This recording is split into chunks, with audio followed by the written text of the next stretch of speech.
আসমান জমিনের মালিকের কাছে ওয়াদাবদ্ধ যে আল্লাহ তাআলা যতক্ষণ আমাদেরকে সুস্থ হালতে বিবেক সম্পন্ন প্রাণী হিসাবে রাখবেন, ততক্ষণ পর্যন্ত আল্লাহর পথে আল্লাহর দিনকে মানার এবং মানানোর এই সংগ্রাম, এই যুদ্ধ, এই লড়াই ইনশাআল্লাহ অব্যাহত থাকবে। আমরা কেউ অমর নই, দুনিয়া ছেড়ে চলে যাব, কিন্তু আমরা যেন ভবিষ্যৎ যারা এই দুনিয়া আসবে মুমিন মুসলমান, তাদের হাতে একটা পবিত্র আমানত জীবন্ত অবস্থায় রেখে যেতে পারি। আল্লাহ যেন সেই তৌফিক আমাদেরকে দান।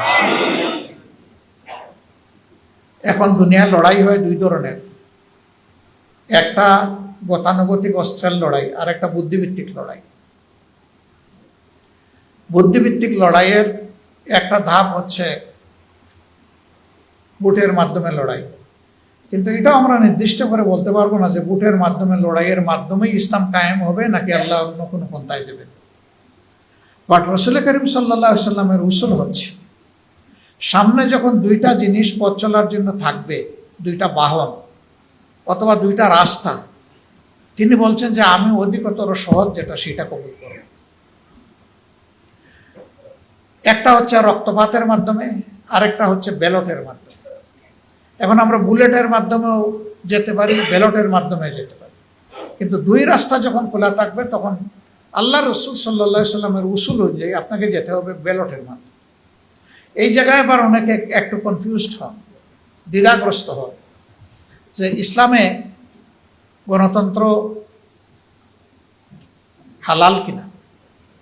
ইসলামে সেই গণতন্ত্র হালাল যেই গণতন্ত্র আল্লাহর বিধান কায়েমের জন্য, আল্লাহর বিধান বদলানোর জন্য নয়, ওইটা হালাল। কিন্তু যদি কেউ আল্লাহর বিধান বদলানোর জন্য গণতন্ত্রের প্র্যাকটিস করে, সেটা হালাল না, সেটা হারাম। এমনকি যুদ্ধ করলো কিন্তু ইসলামকে নির্মূল করার জন্য করলো, ওইটাও হারাম। তাহলে সবকিছু হতে হবে লিওয়াজহিল্লাহ, আল্লাহর জন্য, আল্লাহর পথে, আল্লাহর ইচ্ছাকে বাস্তবায়ন করার জন্য।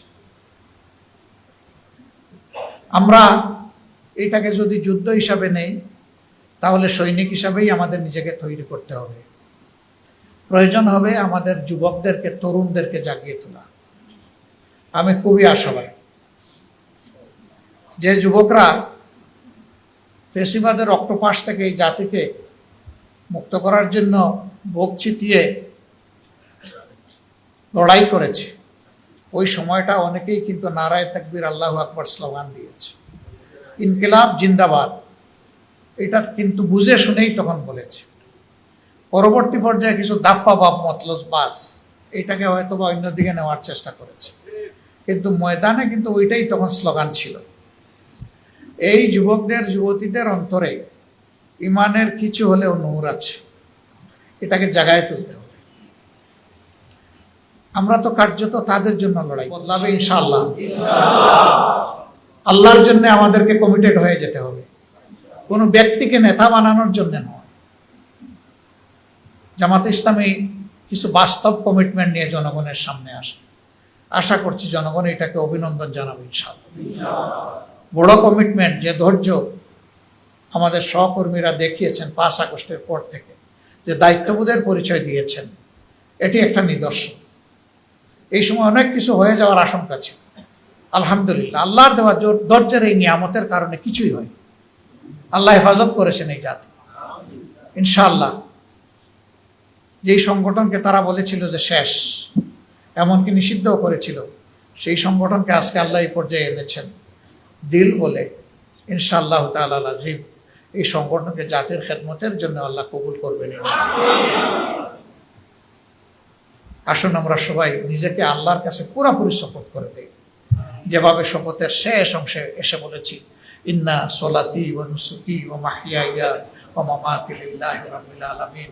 ওগো মাবুদ, তোমার ইব্রাহিম যেভাবে বলেছিলেন, আমার সলাত, আমার নুসুক, আমার তামাম ত্যাগ, কুরবানি, নেক আমল, আমাকে দেওয়া তোমার মেহেরবানির হায়াত, আর আমার ব্যাপারে তোমার ফয়সালার মাও, হে আল্লাহ সব তোমার হাতে তুলে দিলাম।